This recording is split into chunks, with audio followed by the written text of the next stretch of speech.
BBC World Service, this is Europe Today. Now, across the European Union, there are strict controls on employers sacking you or not hiring you because you're pregnant. But what about when the job you're applying for could involve active military duties and demands a medical to ascertain whether you're fit for service and you're pregnant? This legal grey area is being tested in Italy by a woman who, after several short-term contracts with the Italian army, wanted to apply to become a full-time soldier. Her name is Valentina Fabri, and on the first medical in the application process, doctors discovered she was expecting a baby. Giorgio is her lawyer and is helping take her case to Lazio's highest civil tribunal to contest the army's ruling that she's unsuitable for the job. I spoke to him earlier. La signora Valentina, che poi è una ragazza di 25 anni, ha già un contratto con... Mrs. Fabri, who is only 25 years old, already has a contract with the army, but it's a short-term contract, not a permanent one.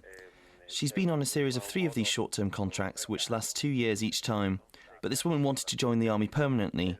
She's now in her 5th year of short-term contracts and has 1 more year to run. Sono 2 anni, lei ha il 5º anno e deve fare ancora un anno. Presumably, the army's case is that she was unfit for a frontline military job because she was pregnant. Esatto, perché... Exactly, yes. The Army administration interpreted, in my opinion wrongly, the European norms for discrimination.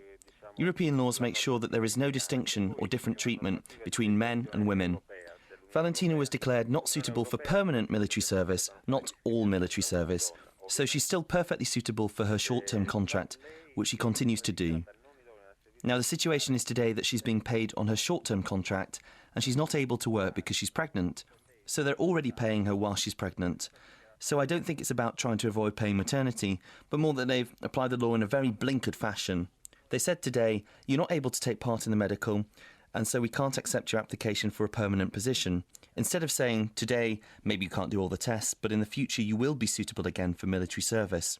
The biggest problem we have here is that these competitively selected intakes don't happen every year, but every few years, and the next one may not be for some time. So she's missed out on a big chance for her career, just because she wasn't able to undergo all the tests that day. Do you see this as a test case for anti-discrimination laws across Europe? Listen, the woman we're talking about is a brave person, otherwise she wouldn't be a soldier. She said that the little girl who she will give birth to in March, and who will be called Benedetta, or Blessed, should be born into a better world than we have today, where discrimination becomes a thing of the past. So she's fighting not just for herself, but also for all Italian and European women, and to make sure that discrimination is eradicated everywhere. Are you arguing that pregnant women are fit for frontline service? Pregnant women on the front line? Of course not while they're actually pregnant. But Italian women have always fought on the front line. Of course you can't send a pregnant woman to the front line, but winning a permanent contract with the army would have meant a 40-year career. It's not just about the time that you're pregnant. They should have said that you're not suitable right now, but for the other 39 years you will be. A woman should be able to decide when she wants to have a child, and not worry that that might prejudice her career in any way. The legal opinion I drew up during this case is that they've applied a European law wrongly. The law dates from 2005. It's a ministerial decree, and it says that pregnant women may be unsuitable to be tested, but they're not unsuitable full stop. There's a big difference there. If a woman's pregnant, she can't take the medical tests, for example, the x-rays that are needed, because those tests could damage the fetus. Being pregnant in this case means they should have suspended her application until after the birth. Do you think you will win? Well, I'm professionally quite superstitious, so I can't really say. But I believe we have a strong case. Unfortunately, in Italy, there are often worries about the reliability of judges, even if I don't share Berlusconi's view on this. But I do think we have a good case, and I believe Mrs. Fabri is right. Sadly, in Italy, judges are unpredictable, and it's not good enough just to be right.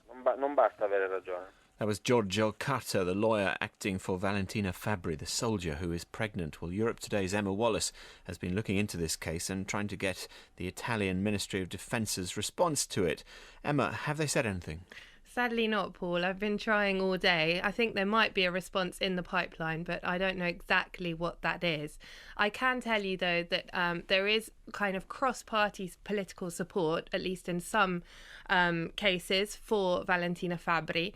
And Giorgio, the lawyer there, told me after the interview you did with him that he thought that the Minister of Defence, Ignazio La Russa, had taken this case up personally and might be investigating it, but I haven't got that confirmed yet from the ministry. It's quite a political hot potato to play with, an accusation of discrimination like this, isn't it? It is, definitely. And I mean, Giorgio implied that probably not many politicians would want to take that on.